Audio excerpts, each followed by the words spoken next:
किसानों को तो उनकी इस घोषणा पर दीपावली मनानी चाहिए।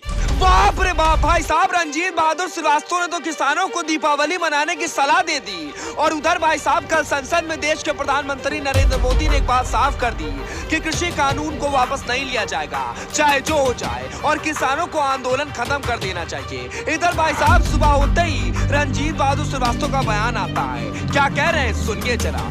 प्रधानमंत्री नरेंद्र मोदी ने एक बात कल साफ कर दी है कि कृषि कानून वापस नहीं लिया जाएगा, क्या कहेंगे आप?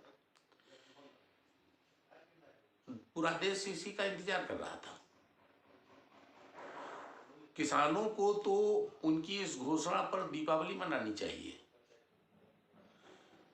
इसलिए मनानी चाहिए कि हमारा जो छोटा काश्तकार और छोटा किसान है, ये बात मैं कई बार कह चुका हूं, आज इसको किस बिल की जरूरत है? इसलिए कि गरीब आदमी को, असहाय और अपंग को सहारे की जरूरत पड़ती है, जो आज व्यापारी के रूप में हमारे दरवाजे पर हमको खड़ा हुआ मिलेगा।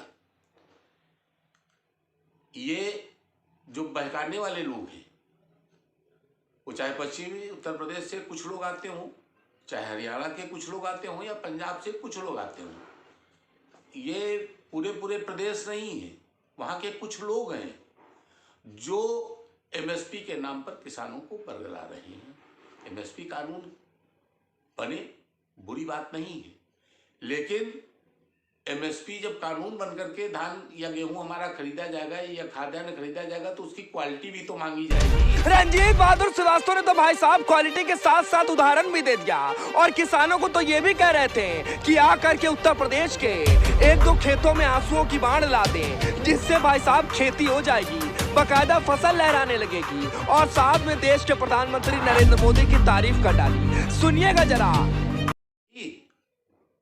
और जब तक हम अपने अन्न की क्वालिटी व्यवहारिक रूप से अच्छी नहीं करते हैं, जब तक हम इसको उनकी बराबरी का एक्सपोर्ट क्वालिटी का अन्न नहीं बनाते हैं, तब तक हम खाद्यान्न के मूल पाने में उनकी बराबरी नहीं कर पाएंगे। अंतर है, हमारा धान 11 और 12 रुपए, उनका धान 40 और 45 रुपए के हिसाब से बिकता है।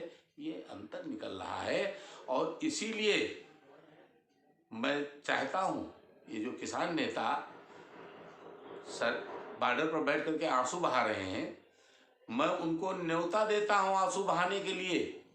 जिसको वो धरती माँ कह रहे हैं, जिसको माता कह रहे हैं, उनकी फूटी आंखों से हमारी ये प्यासी उत्तर प्रदेश की धरती दिखाई नहीं दे रही है, जिस पर पानी की सुविधाएं नहीं है, जहां पर ऊपर से बिजली का तार निकल रहा है, नीचे हम जनरेटर से अपनी बोरिंग पंपिंग सेट चलाते हैं, ये उनको नहीं दिखाई दे रहा है। हमें ट्रांसफार्मर नहीं मिल रहा है, तार हैं, ट्रांसफार्मर नहीं मिल रहा है, हमारी पैदावार मारी जा रही है, हमें अच्छा बीज नहीं मिल रहा है, अच्छी खाद नहीं मिल रहा है।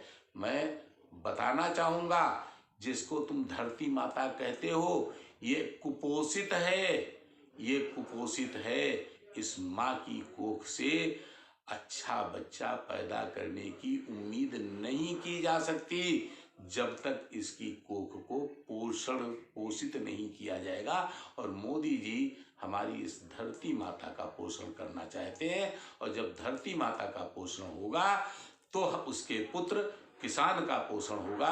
यही इस बिल का उद्देश्य है। मैं फिर कहना चाहूँगा, अगर रोना है तो आकर के इन खेतों पर रोएं, आकर के जिनको पानी की जरूरत है, हो सकता है उनके आंसुओं से 1-8 बीघे जमीन मेरी सींच दी जाए।